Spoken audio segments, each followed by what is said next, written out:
I used to believe life had only two kinds of people, those who struggled and those who knew how to win. I thought I was smart enough to be the second kind. My name doesn't matter anymore.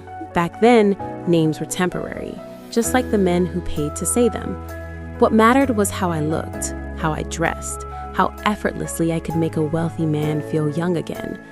I learned early that loneliness wears expensive suits and drives luxury cars. I told myself I wasn't doing anything wrong. I wasn't hurting anyone, I said. I wasn't stealing. I wasn't begging. I was just choosing comfort over suffering, choosing champagne over tears, choosing penthouses over shared apartments with flickering lights and empty fridges. I called them arrangements. Other people called them sugar daddies. At first, it felt like power. I'd walk into restaurants where the floors gleamed like mirrors, heads turning as I passed. Men twice, sometimes 3 times my age, would smile like boys who'd won a prize. They paid for my rent, my clothes, my trips. They wired money without asking questions. And I convinced myself that meant I was winning. I stopped hanging out with friends who talked about budgeting and long shifts. Their lives felt small to me. I stopped answering my mother's calls because she always asked, "What do you do all day?" And I never had a clean answer. "What do you do?" she'd asked. I'd say, "I'm figuring things out." The truth was, I didn't need to figure anything out. Money arrived whether I earned it or not. I learned how to laugh at jokes that weren't funny, how to touch a man's arm just enough to make him feel chosen, how to pretend I cared about business deals and divorces I'd never understand. I thought I was untouchable. Then karma stopped waiting. It happened slowly, the way rot always does. One man promised to take care of me forever.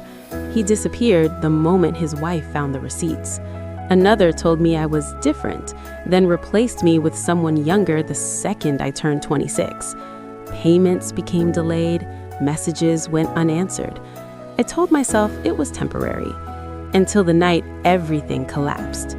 I was supposed to meet one of them, one of my most reliable sponsors, at a hotel downtown. I wore a red dress I couldn't afford on my own. I practiced my smile in the mirror, but when I arrived, his phone was off. The front desk clerk avoided my eyes. That night, my card declined for the first time in years.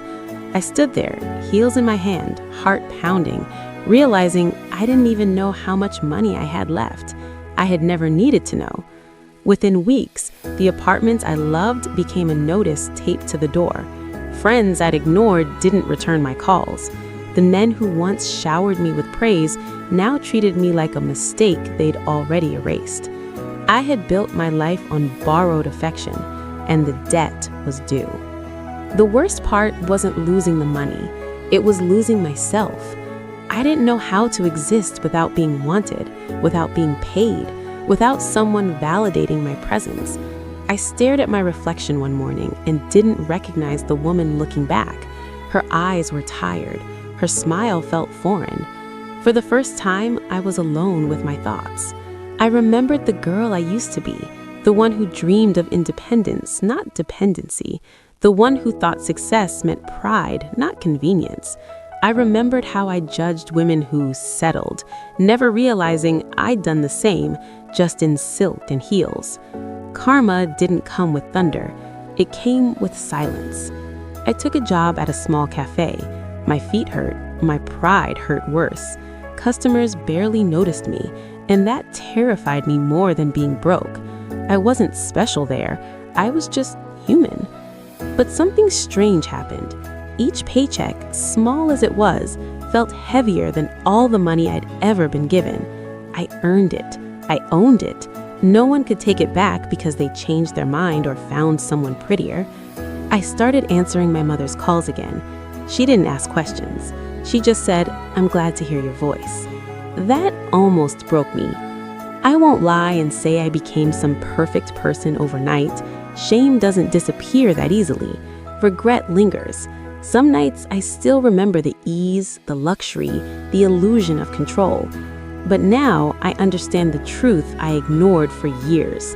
Anything that costs your dignity is never free. Anything built on being disposable will eventually dispose of you.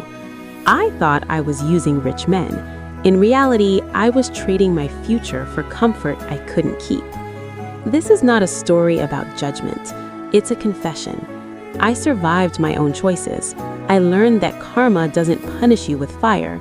It strips away the lies you used to survive. And when you're left with nothing but yourself, you finally learn who you are. I'm still rebuilding, still learning, still paying for the lessons I thought I'd outsmarted. But this time, what I earn stays. And so does my name. Thanks for watching. Please like and follow for more.